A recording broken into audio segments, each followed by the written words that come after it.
మనం స్పష్టంగా చూసాం కదా. ఈ పూట బైబిల్ ఎలా చదవాలి, లేట్ చేయకుండా మనం సబ్జెక్ట్ లోకి వెళ్ళిపోదాం. బైబిల్ ఎప్పుడు చదివినా కూడా ప్రేయర్ చేసుకొని బైబిల్ చదవాలి.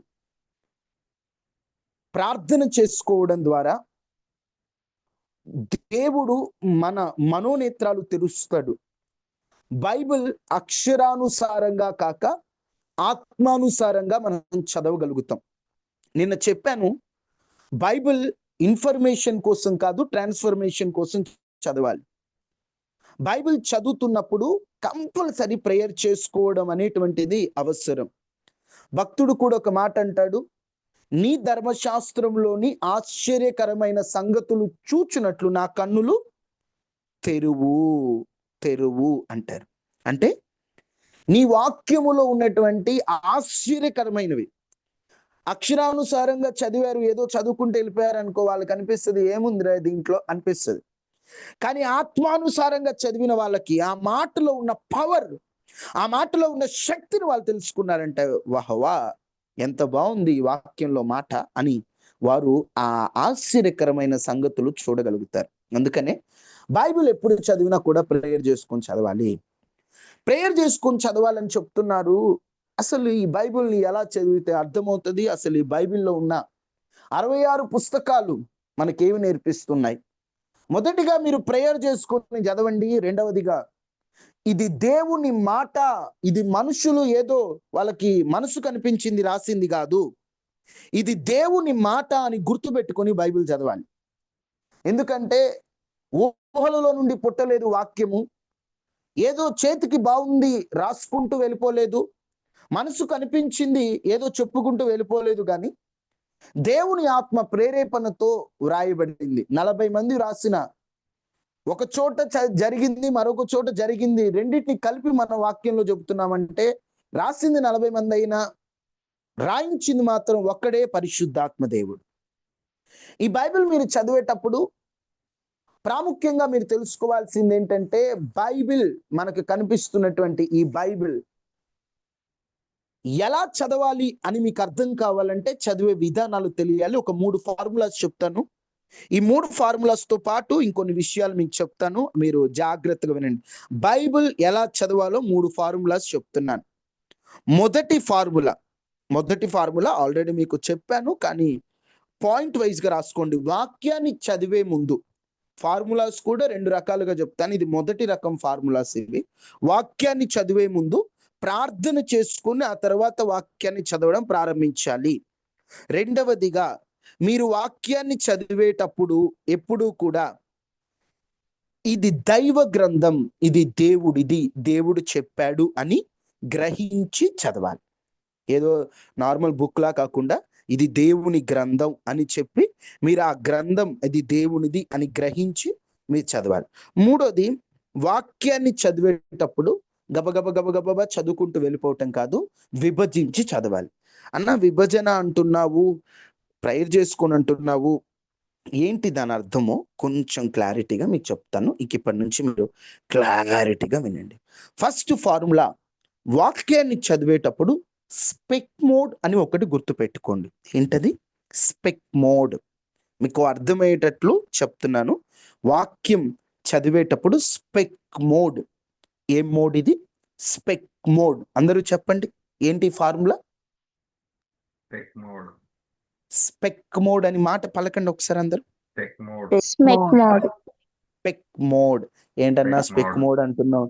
ఇవన్నీ ఎక్కడ ఉన్నాయి? స్పెక్కులు స్నేకులు అనొద్దు, మనకు అర్థం కావడానికి ఈ ఫార్ములాస్ అన్నమాట. స్పెక్ మోడ్ అంటే, మీరు బైబిల్ చదువుతున్నారు కదా, ఇప్పుడు ఎగ్జాంపుల్ సామెతలు 1వ అధ్యాయం చదువుతున్నారు.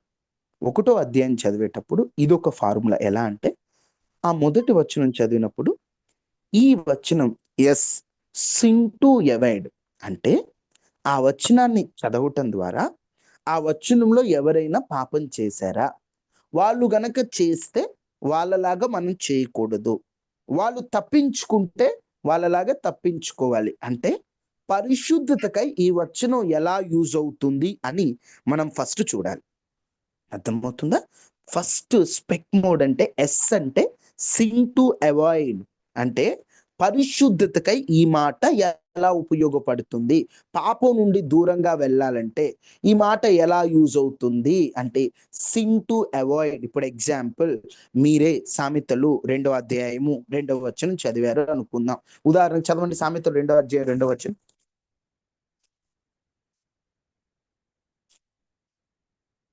చదవండి ఎవరైనా ఒకరు త్వరగా. నా యవనస్తులు హుషారుగా. కుమారుడా, నా కుమారుడా, నీవు నా మాటలను అంగీకరించి నీవు నా మాటలు అంగీకరించి నా ఆజ్ఞలను నీ యొద్ద దాచుకుని ఆ ఆజ్ఞలను నీ యొద్ద దాచుకొని ఎలా. 2వ అధ్యాయం 1వ వచనం మీరు చూశారు. ఇక్కడ ఏమనుంది? ఇక్కడ ఫస్ట్ ఫార్ములా ఎలా యూజ్ అవుతుంది అంటే, ఫస్ట్ ఫార్ములాలో పార్ట్స్ ఎలాగా? సిన్ టు అవాయిడ్ అంటే, ఇప్పుడు దేవుడు చెప్తున్నాడు, నా కుమారుడా దేవుడి మాటలు వినమని. దేవుడి మాటలు విని ఆ వాక్యాలను మనం దాచిపెట్టుకోవాలి. ఈ వాక్యాలు దాచిపెట్టుకోవడం వల్ల మనం పాపం నుండి దూరం అవుతాం. సిన్ టు అవాయిడ్ కి ఈ మాట యూజ్ అవుతుంది అని గుర్తుపెట్టుకోవాలి. అర్థమవుతుందమ్మా? మళ్ళీ ఇంకోటి ఏంటంటే, పి అంటే ప్రామిస్ టు కీప్. ఇక్కడ ఏమైనా వాగ్దానాలు ఉన్నాయా? ప్రతి వచనంలో ఇవన్నీ ఉండవు. ఒక్కొక్క వచనం ఈ ఈ విషయాలకు తగ్గట్టుగా ఉంటది. అంటే ఇప్పుడు 2వ అధ్యాయం చదివారనుకో, ఒక వచనంలో సిన్ టు అవాయిడ్ అంటే పాపానికి ఎలా దూరంగా ఉండాలో ఉంటది. ఒక వచనంలో వాగ్దానాలు ఉంటాయి. ఒక వచనంలో ఎగ్జాంపుల్ టు ఫాలో. ఎవరైనా మనకు మాదిరి అంటే ఇలా ఉండాలి, ఇలా ఉండకూడదని ఒక మాదిరి ఉంటది. సి అంటే కమాండ్ టు ఒబే అంటే దేవుడు ఖచ్చితంగా ఇది చెయ్యి అని చెప్పి మనకు చెప్పినవి ఉంటాయి. మీరు ఏ వచనం చదివినా బైబిల్లో ఈ 4 ఖచ్చితంగా వచనంలో ఉంటాయి. ఒకటి, సిన్ టు అవాయిడ్ పాపానికి ఎలా దూరంగా ఉండాలో ఉంటది. 2, వాళ్ళకి దేవుడిచ్చిన మాట వాగ్దానం, అది వాగ్దానం వాళ్ళు తప్పటం కానీ, దేవుడు వాగ్దానం ఇవ్వడం కానీ, promise to keep. Example to follow అంటే వాళ్ళని చూసి మనం నేర్చుకోవాలి లేదా నేర్చుకోకూడదు అనేది ఉంటది. లేదా కమాండ్ టు ఒబే, మీరు ఇలా చెయ్యండి అని ఉంటది. బైబిల్ అంతా కూడా ఈ 4 మీద ఎక్కువ డిపెండ్ అయి ఉంటది. మీరు బైబిల్ చదివేటప్పుడు ఈ 4 గుర్తుపెట్టుకోవాలి. ఎగ్జాంపుల్, సిన్ టు అవాయిడ్ అంటే నేను పరిశుద్ధంగా ఉండటానికి ఈ రిఫరెన్స్ యూజ్ అవుతుంది. ప్రామిస్ టు కీప్ అంటే దేవుడు ఈ ప్రామిస్ని ఇచ్చాడు, ఈ వాగ్దానాన్ని ఇచ్చాడు అని చెప్పి మనం చూడాలి. తర్వాత ఎగ్జాంపుల్ టు ఫాలో, దావీదు గురించి చదువుతున్నారు, దావీదు ఇలా నడుచుకున్నాడు, నేను ఇలా నడుచుకోవాలి. సి కమాండ్ టు ఒబే, దేవుడు ఎలా ఆజ్ఞ ఇచ్చాడో నాకు కూడా ఇస్తున్నాడు ఆజ్ఞ అని గుర్తుపెట్టుకోవాలి. ఇది స్పెక్ మోడ్. ఎక్కువ ఎక్స్ప్లెయిన్ చేయడానికి టైం లేదు, అందుకని నేను చాలా స్పీడ్గా చెప్తున్నాను. Spec mode. స్పెక్ మోడ్ లో డౌట్స్ ఉన్న వాళ్ళు ఎవరైనా ఉంటే హ్యాండ్ రైజ్ చేస్తారా? మీది మేము చెప్తూ ఉంటే మీరు వింటాం కాదు, మీకు అర్థమయ్యాలి. ఫస్ట్ నేను స్పీడ్గా చెప్తున్నాను కానీ మీకు అర్థమవుతుందని అనుకుంటున్నా. ఎందుకంటే ఎస్ అంటే సిన్ టు అవాయిడ్, పి అంటే ప్రామిస్, ఈ అంటే ఎగ్జాంపుల్, సి అంటే కమాండ్స్ దేవుడిచ్చిన ఆజ్ఞలు. ఎవరికైనా డౌట్స్ ఉన్నాయా? ఓకే. సెకండ్ ఫార్ములా, ఒక ఫార్ములానేమో స్పెక్ మోడ్. సెకండ్ ఇంకొక ఫార్ములా ఏంటో తెలుసా? 4W formula. ఇంకో ఫార్ములా ఏంటి? 4W formula. ఇవి యూజ్ చేస్తే బైబిల్ బాగా అర్థం అవుతుంది. బైబిల్ బాగా అర్థం అవడానికి ఇవి బాగా యూజ్ అవుతాయి అన్నమాట. 4W formula. మీరు ఒక వచనం చదువుతున్నప్పుడు ఈ 4W గుర్తుపెట్టుకోండి. 4W అంటే when, where, who, why. When అంటే ఎప్పుడు, ఏ కాలానికి చెందింది. దేవుడు యెషయా గ్రంథములో కొన్ని మాటలు రాయించాడు. మీరు వాటిని చదువుతున్నారనుకో, మీరు ఫస్ట్ ఏం తెలుసుకోవాలంటే ఇది ఎప్పుడు, ఎక్కడ అంటే ఎప్పుడు, ఏ కాలానికి చెందింది, ఎప్పుడు జరిగింది అసలు ఇది. మిమ్మల్ని బంధిస్తున్నాను అని, మిమ్మల్ని చెర నుండి విడిపిస్తున్నానని అలాంటివి చదువుతున్నప్పుడు ఇది ఎప్పుడు జరిగింది అది తెలుసుకోవాలి.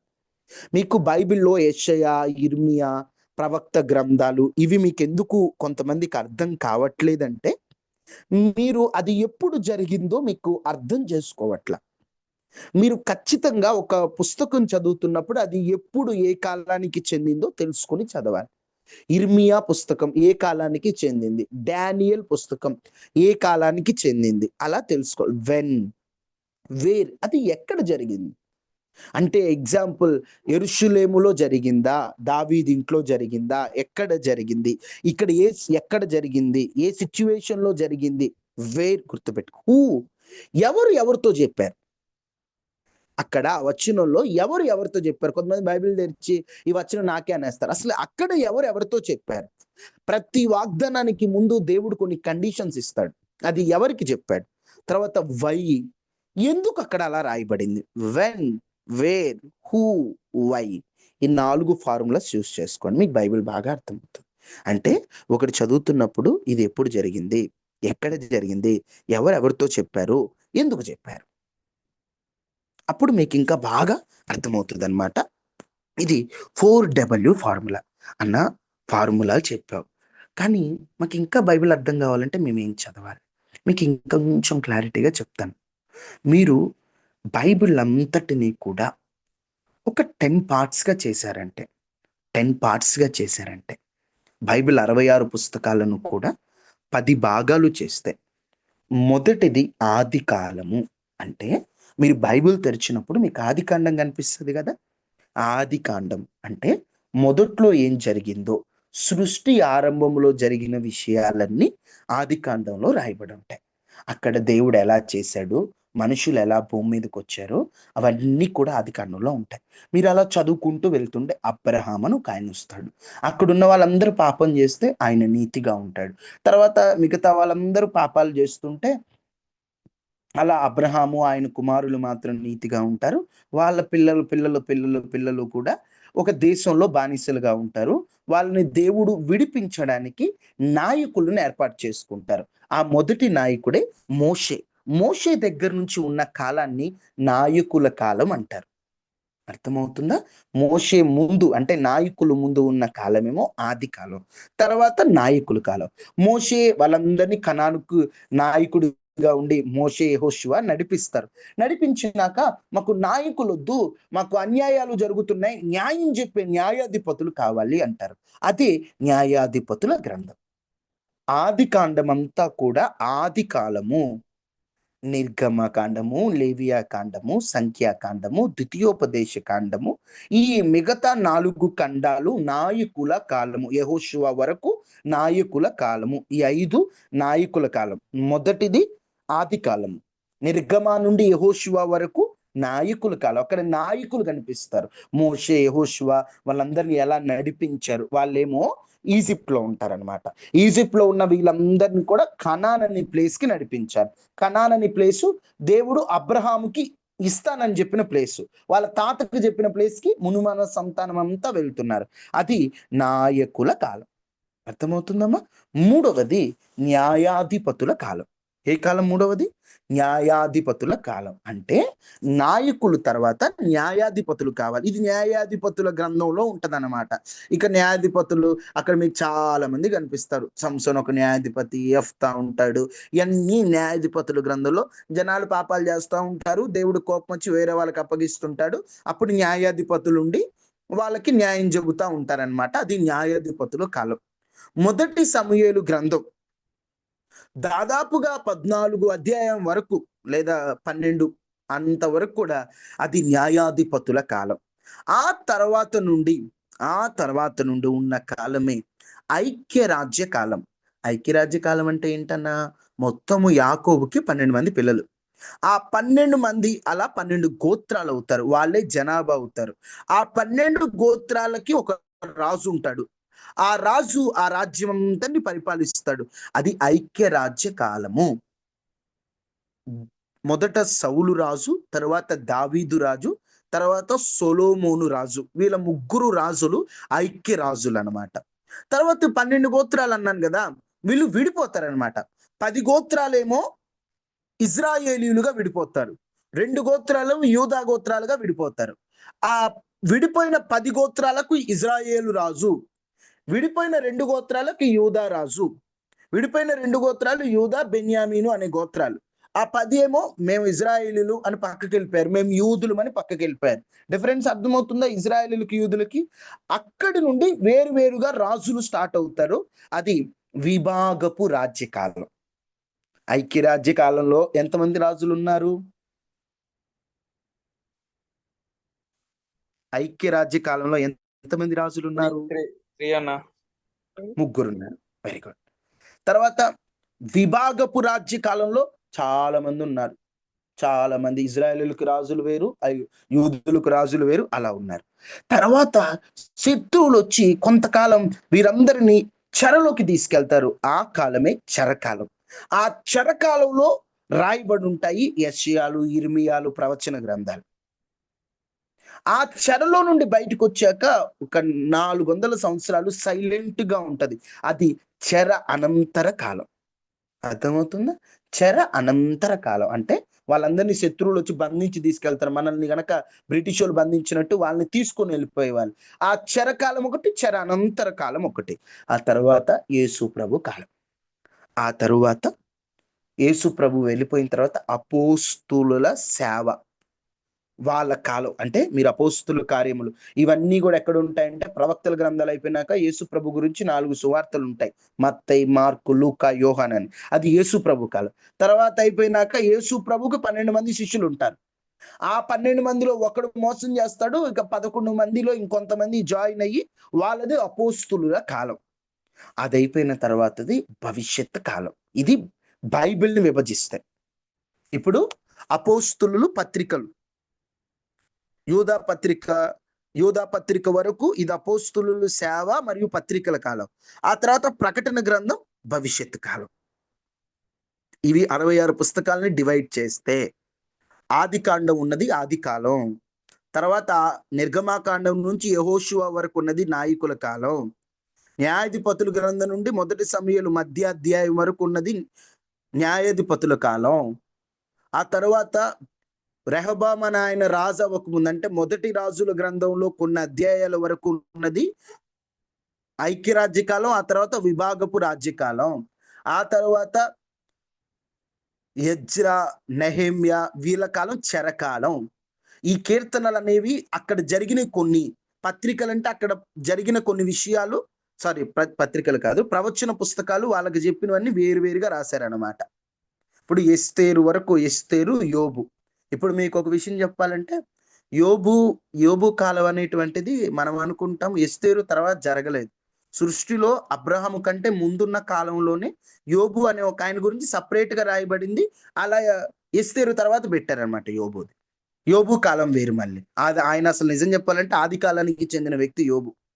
ఇప్పుడు ఆయన కాదు, ఆది కాలానికి చెందిన వ్యక్తి యోబు. ఆ తర్వాత వాళ్ళు మధ్యలో పాడుకున్నారు కొన్ని పాటలు.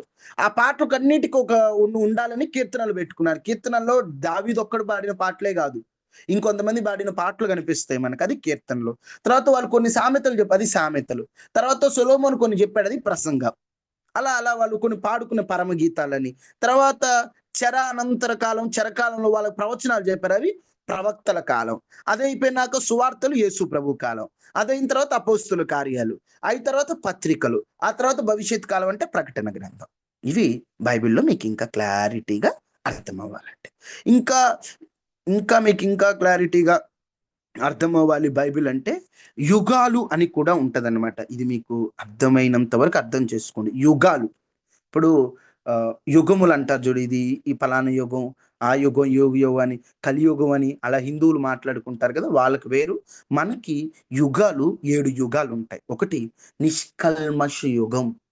నిష్కల్మష యుగం అంటే ఆదాము అవలు పాపం చేయక ముందు, పాపం లేదు చూడండి, అది నిష్కల్మష యుగం.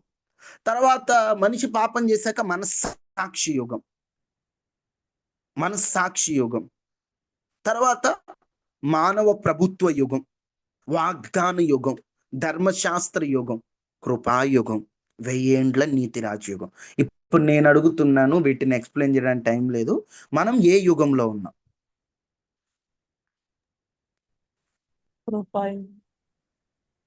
ఏ యుగంలో ఉన్నాం మనం? అర్థమవుతుందా మీకు? మనం ఏ యుగంలో ఉన్నాం? కృపాయుగంలో ఉన్నాం. వీటిని ఇంకా ఎక్స్ప్లెయిన్ చేయడానికి టైం తక్కువ ఉంది. ఈ యుగాలు అంటే కాలం మొత్తటిని పార్ట్స్ చేశారనమాట. ఇందాక బైబిల్ని పార్ట్స్ చేశాను, ఇప్పుడు కాలాన్ని పార్ట్స్ చేశాను. అర్థమవుతుందా? కాలం నిష్కల్మష యుగం అని, తర్వాత ఏమో వాళ్ళకి ఆజ్ఞలు, మనస్సాక్షి ఏం చెప్తే, ఇప్పుడు కయ్యనికి మనస్సాక్షి యుగం, తర్వాత మానవులు చెప్పింది మానవ ప్రభుత్వ యుగం, తర్వాత వాగ్దాన యుగం, తర్వాత ధర్మశాస్త్ర యుగం. దేవుడు ధర్మశాస్త్రం ఇచ్చాడు యేసు ప్రభు రానంత వరకు. యేసు ప్రభు వచ్చిన దగ్గర నుంచి ఇప్పటి వరకు కృపాయుగం. తర్వాత దేవుని రాజ్యం రాకడంతో అయిపోయినాక 1000 ఏండ్ల నీతి రాజ్యయుగం. ఇదిగోండి, బైబిల్ ఎలా చదవాలో కూడా మీకు ఎన్నో ఉదాహరణలతో చెప్తున్నాను. ఒకటే యవనస్తులారా, ఖాళీగా ఉన్నారా? బైబిల్ చదవండి. బైబిల్ చదవడం వల్ల ఎన్నో యూజెస్ ఉన్నాయి. మీకు నిన్న యూనివర్సిటీస్ సర్వేస్లో చెప్పిన విషయాలు చెప్పాను మీకు నిన్న. వాళ్ళు ఎంత గొప్పగా చెప్పారు చూడండి. బైబిల్లో సర్వేస్ ఒప్పుకున్నారు. బైబిల్ చదువుతున్న వాళ్ళలో యాంగర్ ఫీలింగ్ లేదు. బైబిల్ చదువుతున్న వాళ్ళలో యాంగ్జైటీ లెవెల్స్ తగ్గాయి. ఈరోజు చాలా మంది బైబిల్ చదవట్లేదు. ఒకవేళ చదువుతున్న క్రమం తెలియట్లేదు. చాలా మందికి అన్న మేము బైబిల్ ఎలా చదవాలి, ఎక్కడి నుండి స్టార్ట్ చేయాలి? మీకు చెప్తున్నాను. బైబిల్ ఫస్ట్ సామెతలు స్టార్ట్ చేయండి. ఏం స్టార్ట్ చేస్తారు? సామెతలు స్టార్ట్ చేయండి. సామెతలు స్టార్ట్ చేసిన తర్వాత మీరు యోహాను సువార్త చదవండి. యోహాను సువార్త యోహాను సువార్త చదివిన తర్వాత మీరు మిగతా 3 సువార్తలు చదవండి. మత్తయి, మార్క్, లూకా. ఈ 4 సువార్తలు సామెతలు చదివాక మీరు కీర్తనలు చదవండి. కీర్తనలు కూడా చదివాక మీరు రోమా పత్రిక నుంచి యూదా పత్రిక వరకు ఉన్న పత్రికలు చదవండి. ఆ తర్వాత అపోస్తుల కార్యములు చదవండి. క్రొత్త నిబంధన కంప్లీట్ అయ్యాక ఒక ప్రకటన గ్రంథం తప్ప మిగతావన్నీ చదవండి. చదివిన తరువాత మీరు మళ్ళీ ఆది కాండం నుండి చదవండి. ఎప్పుడైతే ఇలా పార్ట్స్కి వస్తుంటారో మీకు అర్థం అవ్వాల్సినవన్నీ ముందు అర్థమైపోతుంటాయి. అర్థమవుతున్నాయా? ముందు అర్థం అవ్వాల్సినవన్నీ ముందు అర్థమైపోతుంటాయి. మీరు ఎప్పుడు కూడా బైబిల్ చదివేటప్పుడు కష్టమైనవి చదవద్దు. పరమగీతాలు, యెషయాలు, ఇర్మియా అప్పుడే చదవకండి. చదవడానికి టైం ఉంది. మీరు ఫస్ట్ సామెతలు చదవండి. యోహాను సువార్త బాగా చదవండి. సామెతలు, యోహాను సువార్త ఏది ముందు చదివినా పర్వాలేదు. యోహాను సువార్త బాగా చదవండి. యోహాను సువార్త ఏంటన్నా ఎందుకు ఇలా చెప్తున్నావంటే, వాస్తవంగా చెప్పాలంటే 4 సువార్తలు యేసు ప్రభు లైఫ్ ని 4 రకాల ప్రజలకు రాశారు. ఇప్పుడు మత్తయి ఉన్నాడే, ఆయన యూదులకు రాశాడు. ఇదిగో యేసు ప్రభు ఇలా జన్మించాడు, అందుకే మత్తయి సువార్త అంటారు. యూదులకు అర్థమయ్యేటట్టు రాశాడు ఆయన, అందుకే యూదులకు బాగా అర్థమవుతుంది. యోహాను సువార్త అన్ని జనులకు అర్థమయ్యేటట్టు రాశాడు ఆయన. మన అన్ని జనులు కదా, మనకు బైబిల్ తెలియదు, అందుకని మనకు బాగా యోహాను సువార్త అర్థమవుతుంది. మార్కేమో రోమీలకు రాశాడు అనమాట. అలాగన లూకేమో గ్రీకు థయోఫీలా అనేటువంటి కొంతమందికి రాశాడు అనమాట. అందుకే మనం అన్యులం కాబట్టి మనకి తెలియనప్పుడు యోహాను సువార్త చదవమని చెప్తున్నాం అంతే. అక్కడ చీట్లేసి ఏది బాగొచ్చింది అది చదవమని చెప్పట్ల. మనకు అర్థం అవ్వాలంటే బైబిల్ చదివేటప్పుడు దయచేసి టాస్క్ లాగా చదవద్దు. నేను మళ్ళీ చెప్తున్నా, టాస్క్ లాగా అంటే ఈరోజు 10 అధ్యాయాలు కంప్లీట్ చేయాలి, 20 అధ్యాయాలు కంప్లీట్ చేయాలి, టాస్క్ లా కాదు. మీరు ఒక ట్రాన్స్ఫర్మేషన్ కోసం చదవండి. నువ్వు చదివింది ఒక్క అధ్యాయం అయినా, అలానే ఒక దేవేం చదవండి అని చెప్పండి, ఒక్క అధ్యాయమైనా స్పష్టంగా చదువు. ప్రతి వచనం నీకు అర్థం కాదు, నీకు అర్థమైన వచనం అర్థం చేసుకుంటూ చదువుకుంటూ వెళ్ళిపో. మీరు ఇంగ్లీష్ మీడియం చదువుతున్న వాళ్ళైతే ఇంగ్లీష్ బైబిల్ ప్రిఫర్ చేయండి. ఇంగ్లీష్ బైబిల్ చదవండి. తెలుగు చదివినా పర్లేదు, చదువుకుంటూ వెళ్ళండి. మీకు అర్థమైనవి నోట్ చేసుకోండి. బైబిల్ చదివేటప్పుడు ఖచ్చితంగా పక్కన డైరీ మెయింటైన్ చేయండి. మీకు ఇంపార్టెంట్ అనిపించినవి ఖచ్చితంగా డైరీలో రాసుకోండి. కొంతమంది నేను చదివింది గుర్తుండాలి అనుకుంటారు, కానీ మనం ఎంత చదివినా అన్ని గుర్తుండవు. కొన్ని మాత్రమే గుర్తుంటాయి. యోహాను సువార్త ఒకసారి చదివారనుకోండి, ఇంక చదవాల్సిన పని లేదు అనుకోవద్దు. ఒకసారి చదివింది 100 సార్లు చదివినా ఇంకా చదవాలి. ఒక ఆయన అంట బైబిల్ మొత్తం 150 టైమ్స్ చదివాడంట. 150 టైమ్స్ చదివి నీకెంత తెలుసు బైబిల్లో అని అడిగితే, ఒక సముద్రం దగ్గర తీసుకెళ్లి ఒక పిన్ దాంట్లో పెట్టి వాటర్ బయటికి తీసి ఆ డ్రాప్ అంత తెలుసు అన్నాడంట. నువ్వు 150 టైమ్స్ బైబిల్ చదివినోడికే డ్రాప్ అంత తెలిస్తే అప్పుడప్పుడు చదివే మనకి ఎంత తెలుసో ఆలోచించండి. బైబిల్ బాగా చదవండి. బైబిల్ అనేటువంటిది ప్రేయర్ చేసుకొని ఇంట్రెస్ట్ గా చదవండి. ఒక్కొక్కసారి మన మూడ్ బాలేక చదవబుద్ధి కావట్లేదు అనిపించిన, యేసు నామంలో నా మూడ్ అంతా సెట్ అవును గాక అని పలికి బైబిల్ చదవండి. బైబిల్లో ఉన్నటువంటి శక్తిని మీరు తెలుసుకుంటారు. బైబిల్లో ఉన్న బలాన్ని మీరు తెలుసుకుంటారు.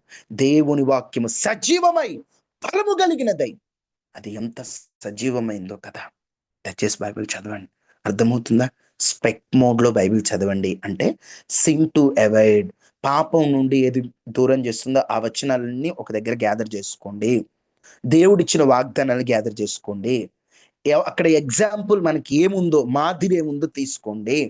మనకి అలా ఉండకూడదంటే అలా ఉండకూడదని తీసుకోండి. దేవుడు అక్కడ కమాండ్ ఏం ఆజ్ఞ ఇచ్చాడో చూడండి. అలాగున మీరు బైబిల్ చదవండి. బైబిల్లో ఉన్న శక్తిని మీరు తెలుసుకుంటారు. స్పెక్ట్ మోడ్ 4W formula. When, where, who, ఎక్కడ చెప్పారు, ఎవరికి చెప్పారు, ఎందుకు చెప్పారు, అదంతా కూడా మీరు చదవండి. వెన్, వేర్, హూ, వై, అక్కడ ఎందుకు చెప్పారు ఆ మాట, దేవుడు ఒక మాట అక్కడ ఎందుకు వాడాడు, అలా చదవండి. ఏంటి దేవుడు అక్కడ ఎందుకు అన్నాడు ఆ మాట అని మీకు మీరు ఊహలు ఊహించుకోద్దు. అసలు అక్కడ ఎందుకు అన్నారు. ఇప్పుడు ఒక చోటు ఉంటది, నా నోట నుండి మిమ్మల్ని ఉమ్మేస్తున్నానని ఉంటది. ఏంది దేవుడు ఉమ్మేయడం ఏంటి అనుకోవద్దు. అక్కడ ఎందుకు వాడారు అసలు ఆ వర్డ్. వాళ్ళు అటు ఇటు రెండు పడవల మీద ఉన్నారు. అటు దేవునిలో ఉన్నారు, ఇటు లోకంలో ఉన్నారు. అందుకని దేవుడు వాళ్ళు ఉమ్మేద్దాం అనుకున్నాడు. అప్పటికి ఉమ్మేయలేదు, అనుకుంటున్నా మారమన్నాడు అని అర్థం చేసుకోవాలి. ఎవరెవరితో చెప్పారు, దేవుడు లవోదికీయ సంఘంతో ఎగ్జాంపుల్, వాళ్ళతో చెప్పాడు. ఎవరెవరితో చెప్పారో చూడాలి. తర్వాత ఎక్కడ చెప్పాడు, సంఘాలలో యోహాను అనే ఒక ఆయనకి దేవుడు దర్శనంలో చూపించి, అలా అర్థం చేసుకుని బైబిల్ చదవండి. టాస్కులా చదవద్దు, ఖచ్చితంగా అర్థం చేసుకుంటూ బైబిల్ చదవండి. ఒకటే చెప్తున్నా, ఒక తీర్మానం, బైబిల్ చదవకపోతే బ్రేక్ఫాస్ట్ చేయొద్దు. బైబిల్ చదవకపోతే అవసరమైతే మీరు బ్రేక్ఫాస్ట్ మానేయండి. అలా అని చెప్పి తినకుండా ఉండమని కాదు, బైబిల్ చదివేసి తినండి. అందుకని బైబిల్ బాగా చదవండి. మీకు ఎందుకు ఈ విషయాలన్నీ చెప్తున్నా అంటే, బైబిల్ చదవడంలో పవర్ ఉంది. నిన్న చెప్పాను బైబిల్ చదవడం వల్ల యూజెస్, ఇవాళ చెప్తున్నాను బైబిల్ ఎలా చెప్పాలని. రేపు మరొక టాపిక్తో మనం చూద్దాం. ఈరోజు కొంచెం స్పీడ్గా చెప్పాను, ఎందుకంటే ఈ టాపిక్ ఫినిష్ అవ్వాలని కొంచెం స్పీడ్గా చెప్పాను. రేపు యూత్కి అవసరమైనటువంటి కొన్ని టాపిక్స్ రేపు మీతో పంచుకుంటాను. దయచేసి ప్రతిరోజు టైంకి 9కి అలారం పెట్టుకోండి. కాకపోతే మర్చిపోతాం మనం, ఏదో ఎవరో ఒకరితో మాట్లాడుకుంటూ ఏదో ఒక పనిలో ఉండి మనం మర్చిపోతాం. కాబట్టి మర్చిపోకుండా ఉండడం కోసం దయచేసి అలారం పెట్టుకోండి. ఎప్పుడైతే అలారం పెట్టుకుంటారో మీకు వెంటనే గుర్తొస్తుంది 9 ప్రేయర్ ఉంది అని. సాతాను ఏం చేస్తుంటే ఆ టైంకి ఫ్రెండ్స్ పిలవడం, ఆ టైంకి మర్చిపోవడం, 9:20 గుర్తు రావడం, 9:18 గుర్తు రావడం, అబ్బా ఇప్పుడు గుర్తొచ్చింది ఏంటి అనుకుంటాం. మీరు గుర్తు పెట్టుకున్నారనుకో వెంటనే ప్రేయర్లోకి రావచ్చు. మళ్ళీ ఇంకొక విషయం ఏంటంటే, నెట్ కూడా ఉదయం నుండి సాయంత్రం వరకు దాచిపెట్టుకోండి. కనీసం ఒక 200 MB అయినా మీకు పైన ఉంటది కదా, ఎంత వాడారని దాచిపెట్టుకోండి, సాయంత్రం ప్రేయర్కి కావాలని. ఆల్మోస్ట్ చాలా మందికి 5G ఉంది. 5G లేని వాళ్ళు మాత్రం నెట్ దాచిపెట్టుకోండి. ఒకవేళ పొరపాటు అయిపోయినా 1 GB వేసుకోండి. ప్రేయర్ కంటే ఎక్కువ కాదు. మనం ఒక్కొక్కసారి ఫోన్ వాడాలంటే ఎక్స్ట్రా నెట్ వేసుకుంటాం కదా, ప్రతి ఒక్కరికి ఫోన్ పే ఉంటది కదా, చక్కగా నెట్ వేసుకోండి, ప్రార్థనలో ఉండండి. దేవుడు ఈ వాక్యాన్ని మన వినికిడిలో ఫలింప చేయను గాక. ఆమేన్. ఎనీ డౌట్స్, ఎవరికైనా డౌట్స్ ఉన్నాయా? మీరు ఏం సిగ్గుపడద్దు, డైరెక్ట్ గా మీరు మ్యూట్ లో నుండి తీసి డౌట్ అడగండి. ఈరోజు చెప్పగలిగి ఈరోజు చెప్తాను, లేకపోతే రేపు చెప్తాను, టైం బట్టి. ఎవరికైనా డౌట్స్ ఉన్నాయా అన్న, బైబిల్ ఎలా చదవాలి అనేటువంటి కాన్సెప్ట్ మీద ఎవరికైనా డౌట్స్ ఉన్నాయా? సిగ్గుపడకుండా అడగండి.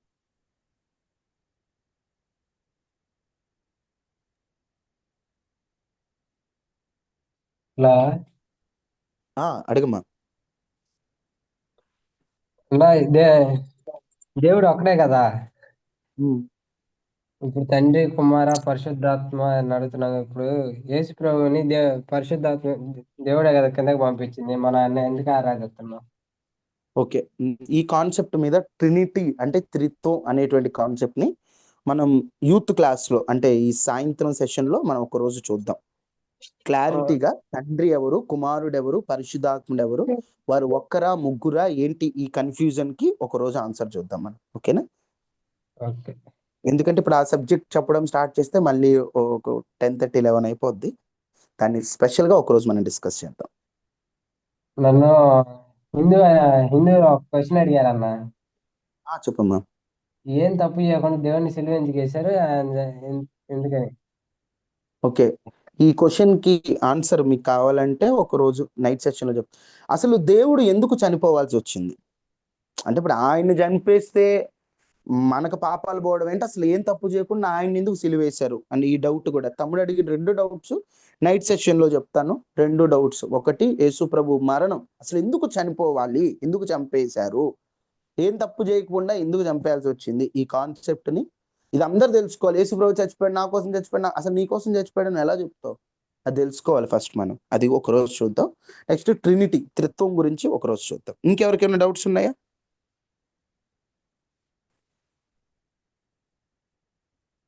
కొంచెం లేట్ అయినా మీరు అడిగిన డౌట్స్ కి ఖచ్చితంగా ఆన్సర్ చెప్తాను.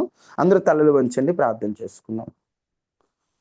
మహాపరిశుద్ధుడా, మహోన్నతుడు అయిన దేవా, కృపాసత్య సంపూర్ణుడా, ఈ రాత్రికాల ప్రత్యేక యూత్ సెషన్ లో మీరు మాతో మాట్లాడారని మేము నమ్ముతున్నాం. నీ వాక్యాన్ని ఎలా చదవాలో మాకు నేర్పించారు, అందును బట్టి నీకు స్తోత్రాలు.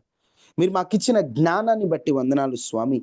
అయ్యా ఈ కూడికను నీ నామానికి మహిమకరముగా మీరు జరిగిస్తున్నారని మేము విశ్వసిస్తున్నాం. పరిశుద్ధుడు అయిన దేవుడవు నీవు, పరలోకమందున్న నాథుడవు నీవు.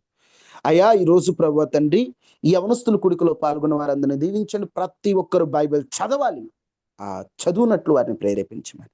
అపవాది శక్తులు కాల్చివేయండి, చక్కటి నిద్రను మాకు అనుగ్రహించండి. ప్రతి ఒక్కరి చుట్టూ మీ కంచె వేసేయండి. మీరు మా ఎడల కృప చూపించండి. ఎవరెవరు ఏ సమస్యలో పాల్గొన్నారో వారి సమస్య నుంచి మీరు విడిపించమని, మీరు సహాయం చేయమని యేసు నామములో అడిగి వేడుకొని ఉన్నాము తండ్రి, ఆమేన్. తండ్రి అయిన దేవుని ప్రేమ, కుమారుడైన యేసుక్రీస్తు వారి కృప, పరిశుద్ధాత్మ నిండు సహవాసం మనకి మన కుటుంబాలకి ఎల్లప్పుడూ ప్రభు కృప తోడైండును గాక. ఆమేన్. ఒక ముఖ్యమైన ఆమేన్. గమనిక ఏంటంటే, నైట్ ప్రేయర్ ప్రతిరోజు 9 to 9:45. ఈరోజు ఒక 5 minutes ఎక్స్ట్రా అయింది, కానీ 9:45 లోపే ముగింపబడుతుంది. గమనించండి. ఎర్లీ మార్నింగ్ ప్రేయర్ 5 to 6 యథావిధిగా జరుగుతుంది. ఎర్లీ మార్నింగ్ వీలు అవ్వని వాళ్ళ కోసం, యూత్ కోసం సపరేట్గా ఈ నైట్ ప్రేయర్స్. నైట్ ఉంది కదా, ఉదయం లేకపోతే ఏం కదా అనుకోవద్దు. ఉదయమే నైట్. అందుకని ఆ విషయాన్ని గమనించండి. అందరికీ వందనాలు. సెలవు తీసుకుందాం. దేవుడు మిమ్మల్ని దీవించును. Praise lord. ప్రైజ్ లార్డ్ అమ్మా. వందనాలమ్మా. వందనాలమ్మా.